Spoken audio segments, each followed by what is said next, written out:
Wah wah wah, Inter Milan sedang pantau dua bek tengah potensial dan salah satu di antaranya adalah pemain keturunan Indonesia yang bermain di Serie A. Waduh, siapa ya kira-kira? Ini fakta-faktanya. Nah, ini dia klub yang akan mengontrak Saina Patinama usai hengkang dari Kas Open. Bukan ke Persib atau Bali United, tapi ke klub Liga 1 ini. Wah, klub apa ya kira-kira? Apakah akan jadi partner Rizky Ridho?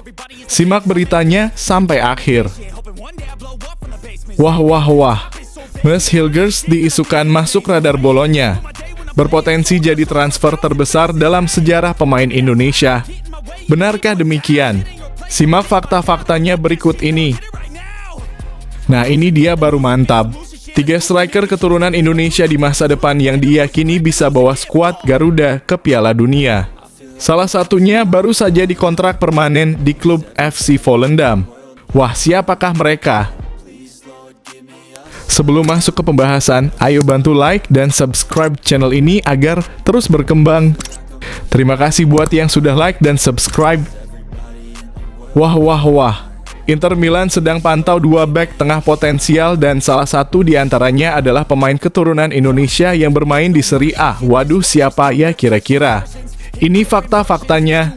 Simak video sampai habis agar kamu gak salah paham.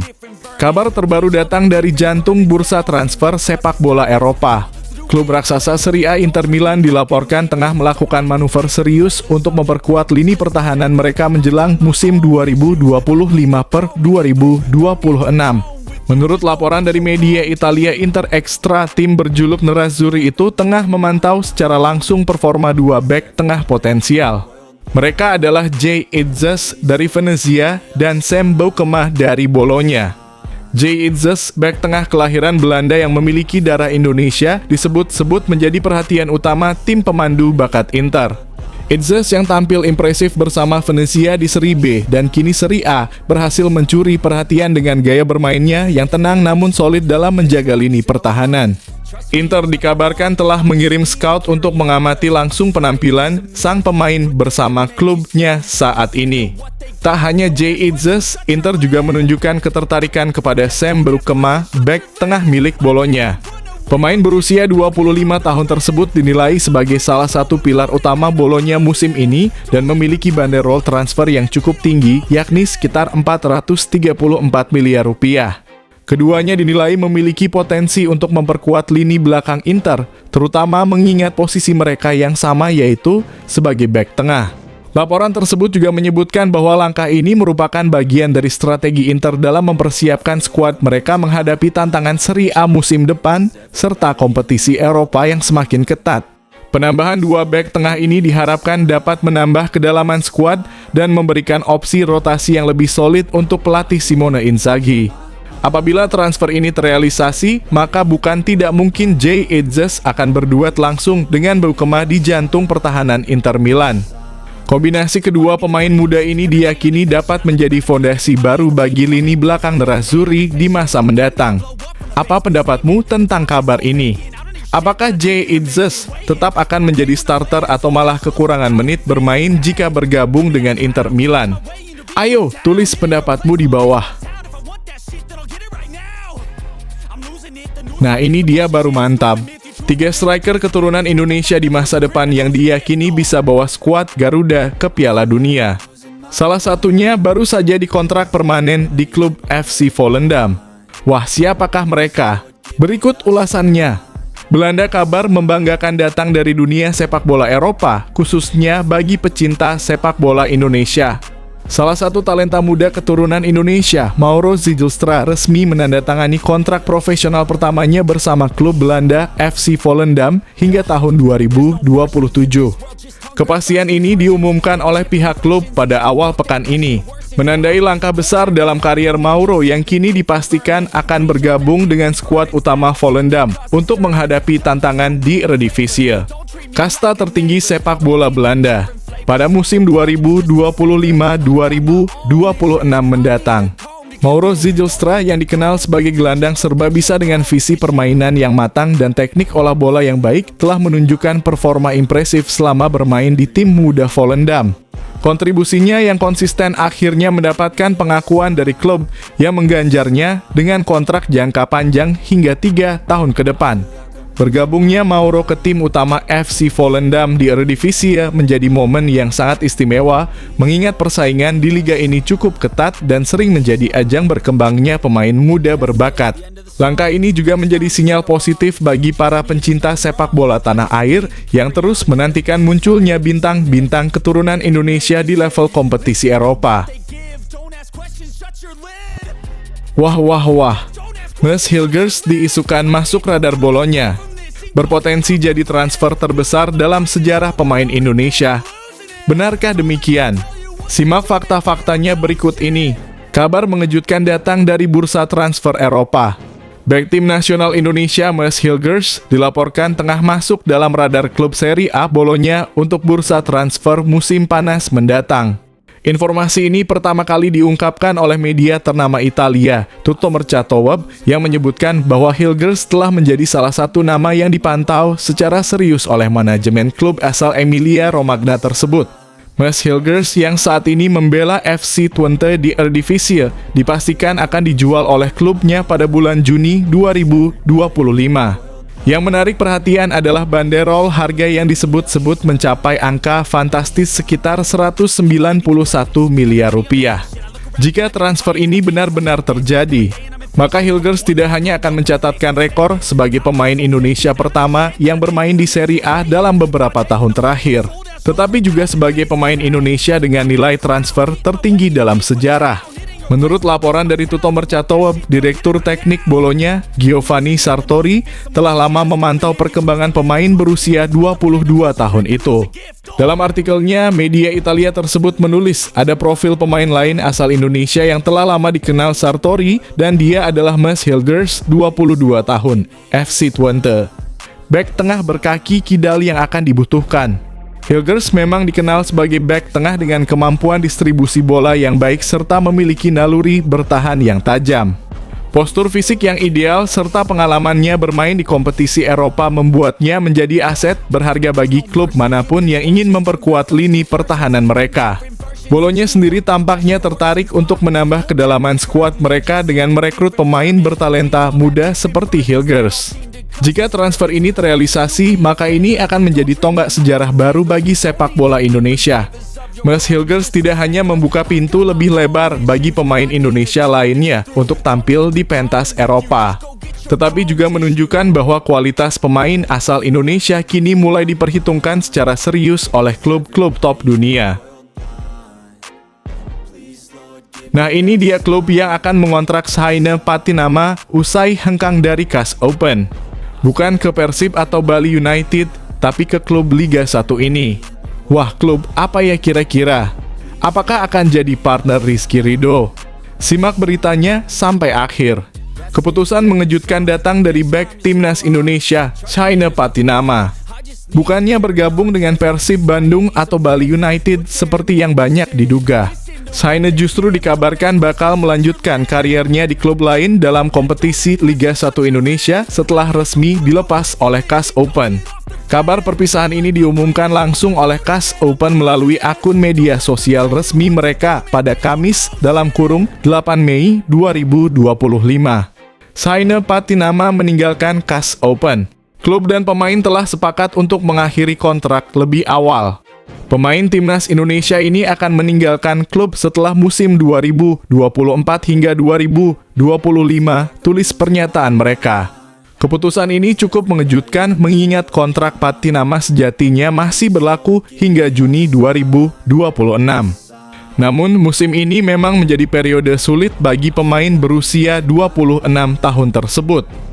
Dilanda cedera berkepanjangan, Saine hanya tampil dalam 16 pertandingan tanpa mencetak gol atau memberikan assist. CAS Open pun memberikan ucapan terima kasih atas kontribusi Saine selama di klub dan mendoakan kesuksesannya, baik di level klub maupun bersama timnas Indonesia. Kini setelah statusnya resmi bebas transfer, publik pun penasaran kemana Saine akan berlabuh. Rumor yang berkembang menyebutkan bahwa ia bakal merumput di tanah air, tepatnya bersama tim promosi Liga 1 musim depan, Bayangkara FC. Spekulasi ini semakin menguat setelah COO Bayangkara FC, Sumarji, menyatakan pihaknya tengah menjajaki negosiasi dengan sejumlah pemain timnas Indonesia, termasuk yang sedang berkarier di luar negeri namun jarang mendapat menit bermain.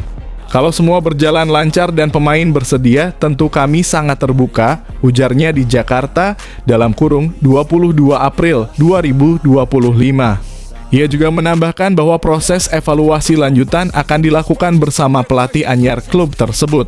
Dengan rumor yang terus bergulir, menarik untuk ditunggu apakah Saina Patinama benar-benar akan menjadi bagian dari proyek baru Bayangkara FC musim depan.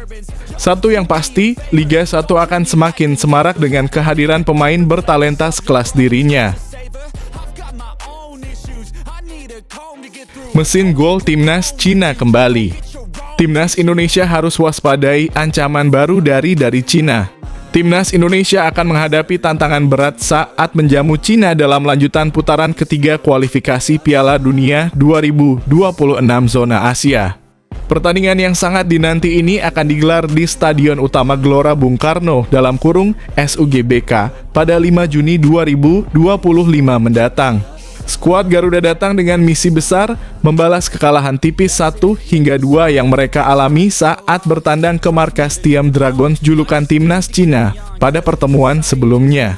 Kala itu Marcelino Ferdinand dan kolega harus pulang dengan tangan hampa meski bermain ngotot. Namun, misi balas dendam ini dipastikan tak mudah. Cina akan tampil dengan amunisi lengkap, termasuk kembalinya striker andalan mereka, Wu Lei. Penyerang berusia 33 tahun itu baru saja pulih dari cedera lutut yang memaksanya absen selama 5 bulan dan kini mulai menunjukkan sinyal kebangkitan bersama klubnya, Shanghai Port FC. Media Vietnam Soha.vn bahkan memberi peringatan kepada timnas Indonesia untuk waspada. Kembalinya striker veteran Wu Lei menjadi salah satu ancaman terbesar bagi Indonesia, tulis mereka. Wu Lei telah tampil dalam 2 laga terakhir untuk Shanghai Port dan menyumbangkan 1 assist pertanda performanya kembali ke jalur yang tepat. Wu Lei bukan nama sembarangan. Berdasarkan data dari Transfermarkt, ia telah mencatatkan 99 penampilan untuk timnas Cina dan mencetak 36 gol. Catatan ini membuatnya menjadi salah satu striker paling berbahaya yang dimiliki Cina saat ini. Menariknya, dalam pertemuan terakhir melawan Indonesia, Wu Lei hanya duduk di bangku cadangan. Kini dengan kondisi fisik yang semakin membaik, besar kemungkinan sang predator lapangan akan kembali menjadi starter, sesuatu yang patut diwaspadai oleh lini pertahanan Garuda. Wow, mantap! Peluang emas timnas Indonesia tampil di Piala Dunia 2026 dan 2030. Mimpi yang semakin nyata. Harapan masyarakat Indonesia untuk melihat skuad Garuda tampil di panggung tertinggi sepak bola dunia kini semakin mendekati kenyataan. Bukan hanya Piala Dunia 2026, tetapi juga edisi istimewa Piala Dunia 2030 yang digadang-gadang bakal membuka peluang lebih besar bagi negara-negara seperti Indonesia. Di bawah komando pelatih anyar Patrick Kluivert, timnas Indonesia tengah berjuang menuntaskan fase kualifikasi Piala Dunia 2026. Masih menyisakan 2 laga penting, peluang Garuda untuk melangkah ke fase berikutnya cukup besar, cukup dengan 1 kemenangan dan 1 hasil imbang untuk menjaga asa. Diperkuat para pemain diaspora yang tampil di berbagai liga Eropa seperti Jay Itzes, Tom Haye, Maarten Paes, Kevin Dix, hingga Ole Romani. Tim Merah Putih menunjukkan kualitas dan semangat yang semakin menjanjikan. Para pemain ini dianggap sebagai tulang punggung masa depan sepak bola Indonesia. Namun, jika skenario terburuk terjadi dan Indonesia belum berhasil menembus Piala Dunia 2026, jangan berkecil hati. Sebab FIFA tengah merancang langkah besar untuk perayaan 100 tahun Piala Dunia pada 2030 yang bisa menjadi tiket emas bagi Indonesia mencetak sejarah. Dilansir dari media Vietnam dan Phone News, FIFA disebut-sebut tengah mempertimbangkan untuk menambah jumlah peserta Piala Dunia 2030 menjadi 64 tim. Usulan ini disebut mendapat sambutan positif dalam rapat Dewan FIFA yang digelar pada 5 Maret lalu. Jika terrealisasi, akan ada penambahan slot untuk tiap konfederasi, termasuk Asia. Saat ini Asia mendapatkan 8,5 slot untuk Piala Dunia 2030 dengan format 48 tim. Jika menjadi 64 tim di 2030, slot Asia kemungkinan bertambah signifikan, membuka peluang bagi negara-negara yang kini berada di peringkat 20 besar Asia termasuk Indonesia. Jika slot meningkat, maka negara seperti Vietnam, Thailand, dan Indonesia akan punya peluang jauh lebih besar, tulis media Vietnam, Soha.vn. Melihat perkembangan pesat sepak bola Indonesia dalam beberapa tahun terakhir, peluang itu bukan sekadar mimpi. Kombinasi antara dukungan supporter yang luar biasa, pemain diaspora yang terus bertambah, dan atmosfer kompetisi domestik yang makin profesional jadi modal kuat menuju pentas dunia. Kini semuanya berpulang pada konsistensi baik dari federasi, sistem pembinaan, hingga performa di atas lapangan. Bila momentum ini dimaksimalkan, bukan tak mungkin timnas Indonesia mencetak sejarah, tampil di 2 edisi Piala Dunia secara beruntun di 2026 dan 2030. Bek keturunan yang bisa perkuat timnas Indonesia U23 di 2025, Elkan Bagot salah satunya. Tahun 2025 akan menjadi tahun sibuk bagi timnas Indonesia U-Strip 23. Sejumlah agenda besar menanti, mulai dari Piala AFF U-Strip 23 yang akan digelar di tanah air pada 1531 Juni hingga SEA Games 2025 di Thailand pada Desember nanti. Di antara 2 event tersebut, Garuda Muda juga akan melakoni laga kualifikasi Piala Asia U-Strip 23 2026 pada awal September. Dengan jadwal padat dan level persaingan yang semakin tinggi, pelatih Gerald Vandenburg harus meramu skuad terbaik. Salah satu strategi yang bisa diambil adalah memanggil pemain-pemain keturunan yang bermain di luar negeri dan memiliki kualitas mumpuni. Berikut 3 bek keturunan yang layak dilirik untuk memperkuat timnas Indonesia U-Strip 23 di tahun 2025 banding 1. Dion Marks (Top Os Belanda), bek muda berbakat ini baru saja resmi menjadi warga negara Indonesia pada 8 Februari 2025. Meski usianya baru 19 tahun, posturnya yang mencapai 187 cm dan pengalamannya bersama klub Belanda, Top Os menjadikannya aset potensial di lini belakang. Dion juga pernah memperkuat timnas U-Strip 20 saat masih di bawah arahan Indra Syafri. Tak heran, dia masuk radar Garuda Muda untuk tahun depan. 2. Matthew Baker (Melbourne City U-Strip 18 Australia). Nama Matthew Baker mungkin masih sangat muda, baru 15 tahun, namun kemampuannya tak bisa diremehkan. Pemain keturunan Indonesia Australia ini menjadi pilar utama dalam kesuksesan timnas U-Strip 17 lolos ke Piala Dunia U-Strip 17 2025. Bermain di Melbourne City U-Strip 18, Baker dikenal punya naluri bertahan yang matang untuk usianya. Jika terus berkembang, dia bisa jadi kejutan menarik di lini belakang U-Strip 23. 3. Elkan Bagot (Ipswich Town, Inggris). Nama yang satu ini sudah tak asing bagi pencinta sepak bola tanah air. Elkan Bagot pernah menjadi tembok kokoh di jantung pertahanan timnas senior. Namun sejak terakhir tampil pada Piala Asia 2024, namanya belum kembali menghiasi daftar pemain timnas. Di usianya yang baru 22 tahun, Elkan masih memenuhi syarat untuk membela tim U-Strip 23. Pengalaman dan kualitasnya bisa menjadi faktor pembeda dalam menghadapi lawan-lawan tangguh. Dengan potensi besar dari para bek keturunan ini, harapan untuk meraih prestasi di tahun 2025 semakin terbuka lebar. Kini tinggal bagaimana Vandenburg dan jajaran pelatih memanfaatkan kekuatan yang ada untuk meracik tim Garuda Muda yang solid dan kompetitif. Batal tampil lawan Manchester United, Quang Hai absen dari ASEAN All-Stars. Bintang timnas Vietnam, Nguyen Quang Hai, dipastikan nyaris tak akan tampil bersama ASEAN All-Stars dalam laga eksibisi menghadapi Manchester United. Laga yang rencananya digelar di Stadion Nasional Bukit Jalil pada 28 Mei 2025 itu akan kehilangan salah satu pemain terbaik Asia Tenggara. Alasan absennya Quang Hai cukup masuk akal. Pemain andalan klub Chong'an Hanoi (CAHN) itu tengah disibukkan dengan jadwal padat bersama timnya yang berhasil menembus final ASEAN Club Championship. CAHN dijadwalkan bertemu Buriram United dari Thailand dalam 2 leg final pada 14 dan 21 Mei bersamaan dengan ketatnya jadwal Liga Vietnam. Pelatih CAHN, Manopol King, pun enggan melepas sang playmaker hanya untuk pertandingan persahabatan. Alhasil, Quang Hai hampir pasti dicoret dari skuad ASEAN All-Stars. Sebagai pengganti, pelatih Kim Sang-sik memanggil 2 pemain Vietnam lainnya, Nguyen Van Phi dan Nguyen Hai Long. Keduanya merupakan anak asuh Sang-sik di timnas Vietnam dan telah menunjukkan performa gemilang di level klub maupun tim nasional. Hai Long, pemain Hanoi FC, mulai mendapatkan kepercayaan lebih sejak era Kim Sang-sik dan telah mencetak gol untuk Vietnam di ASEAN Cup 2024. Van Phi, bek sayap energik yang dikenal tajam dalam menyerang dan kokoh dalam bertahan, menjadi bek tersubur Vietnam dengan 4 gol di bawah Sang-sik. Dengan tambahan 2 nama tersebut, Vietnam kini menjadi salah satu penyumbang pemain terbanyak di tim ASEAN All-Stars bersama Thailand dengan 4 wakil. 2 lainnya adalah Nguyen Hoang Duc dan Du Duy Man.